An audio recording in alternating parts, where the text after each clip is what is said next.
tem 17 anos. Acompanha 5 blogs, vê tudo que é vídeo que aparece no YouTube, tá sempre ligada com a amiga Joana, faz pesquisa na internet e tem um perfil no Orkut. Marina manda fotos pros tios, tem 123 amigos no Messenger, um Twitter e 2 e-mails. Marina treina o inglês com uma amiga americana, visita um museu em Moscou, consulta a previsão do tempo em Manaus. Ela envia o resumo da aula para Joana, dá palpites sobre música e consulta informações sobre título de eleitor. Marina consegue fazer tudo isso graças a uma coisinha conhecida como internet. Tem gente que usa a internet para se divertir, outros para trabalhar, se informar ou conversar com um amigo. A maioria das pessoas usa a internet para fazer um pouco de cada coisa. Mas afinal de contas, como a internet consegue fazer tudo isso? Internet é um conjunto de redes que se comunicam entre si. A palavra rede serve para designar um monte de coisa. Existe a rede do Gol, a rede para pescar, a rede para tirar um cochilo domingo à tarde. A palavra rede serve para descrever um emaranhado de coisas que se ligam umas às outras. Pode ser um emaranhado de fios, de estradas ou mesmo de computadores. Uma rede de computadores é formada por 2 ou mais computadores conectados entre si. Computadores ligados em rede podem se comunicar, compartilhar textos, um programa ou mesmo uma impressora.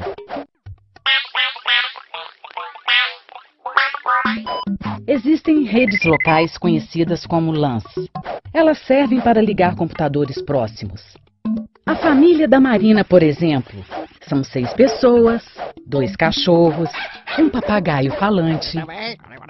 A família tem 3 computadores e uma impressora. Os computadores estão em rede. E assim como os CDs ficam na estante da sala para todo mundo poder usar, os arquivos musicais da família também ficam em uma pasta compartilhada. Todo mundo tem acesso à lista, não importa de qual computador. Marina e a família também podem compartilhar textos, fotos, vídeos e podem usar a rede local para trabalhar juntos. A ideia de uma rede que pudesse conectar um computador a outro surgiu na década de 50. Naquela época, os computadores só conseguiam fazer uma tarefa por vez. Eles eram enormes, caros e ficavam guardados em salas separadas. Os programadores não podiam trabalhar diretamente no computador. Eles tinham que trabalhar manualmente. No final da década de 50, começaram as experiências para permitir que programadores pudessem trabalhar ao mesmo tempo no mesmo computador. Ainda não era a internet. Mas aquela pequena rede local introduziu um dos conceitos básicos de toda a rede: a capacidade de compartilhar um computador com vários usuários. Mas eu diria que a história da internet começa mesmo em 1957, quando a União Soviética colocou no espaço o primeiro satélite artificial, o Sputnik. Naquela época, o mundo estava dividido em 2 grandes blocos: os americanos de um lado e os soviéticos de outro. Eram os tempos da Guerra Fria, e um ataque pelo ar era uma ameaça constante. Mas o que toda esta história de guerra tem a ver com a internet? Tudo. Por causa do Sputnik, os americanos criaram a ARPA, Agência de Projetos Avançados de Defesa. O objetivo era superar os soviéticos no quesito tecnologia. Uma das tarefas da agência era criar uma rede com vários computadores que pudessem trocar informações através de conexões independentes. Com isso, o governo americano queria evitar o risco de perder informações, caso parte da rede ficasse inativa. Surgia aí outra ideia base da internet: a descentralização. Mas como isso funciona na prática? A internet é formada por milhares de computadores ligados entre si. Para que eles se comuniquem, precisam ter uma conexão.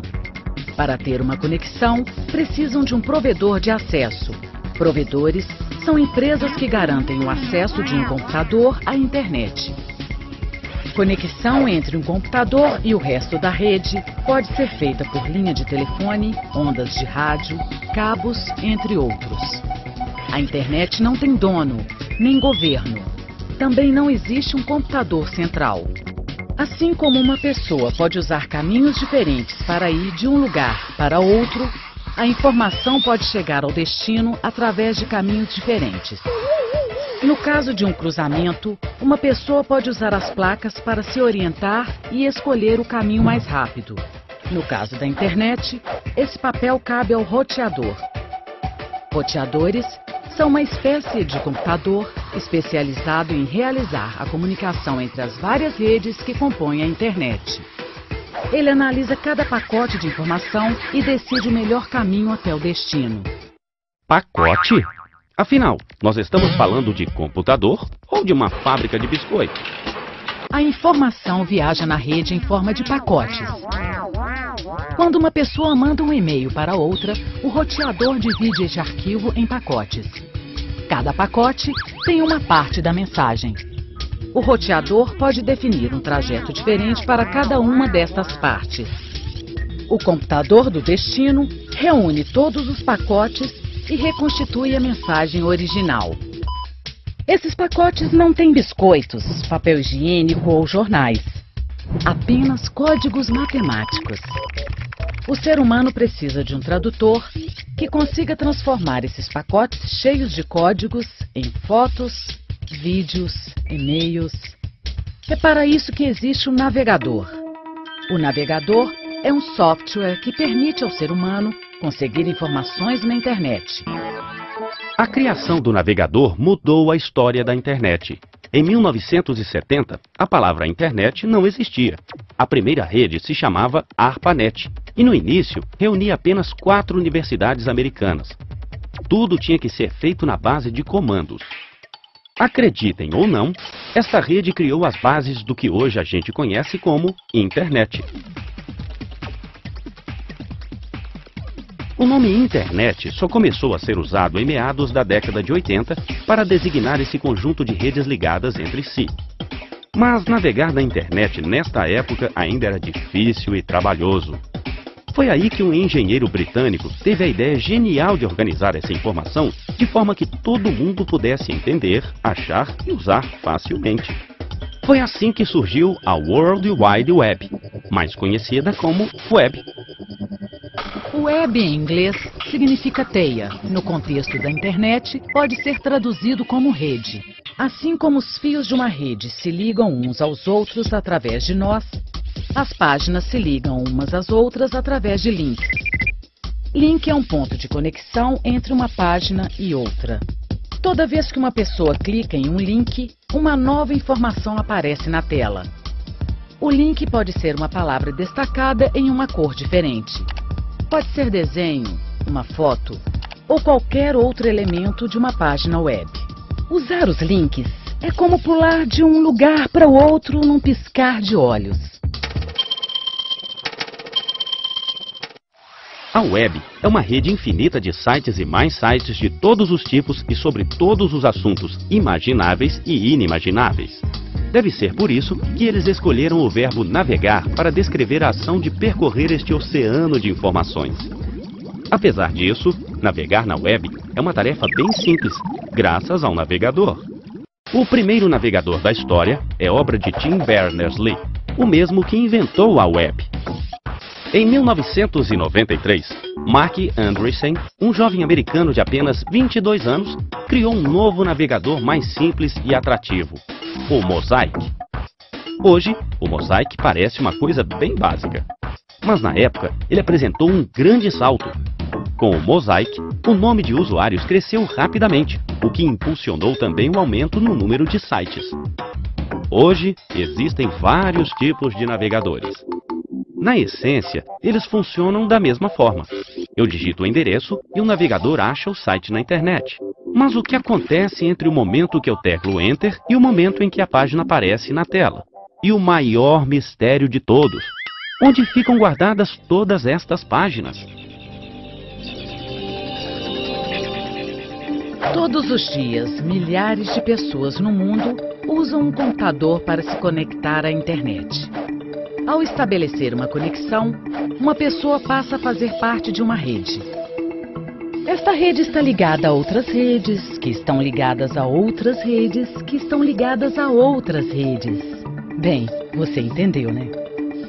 Cada máquina conectada na internet tem um endereço único, o IP. Um endereço IP típico se parece com isto. Assim como o endereço serve para localizar uma casa em um bairro ou cidade, o IP serve para localizar um computador em uma rede. Alguns destes computadores são conhecidos como servidores. Assim como as imobiliárias costumam alugar apartamentos para abrigar pessoas, um servidor costuma alugar espaço para hospedar sites. Não existe apenas um servidor, mas vários distribuídos pelo mundo todo.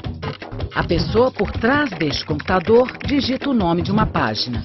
O navegador descobre onde a página está hospedada. Ele envia uma mensagem para o servidor solicitando a tal página. O servidor recebe a mensagem, localiza a página e envia de volta para o navegador. O navegador recebe a página, lê os códigos e transforma comandos como estes em imagens, textos, vídeos, desenhos. Tudo isso em questões de segundos.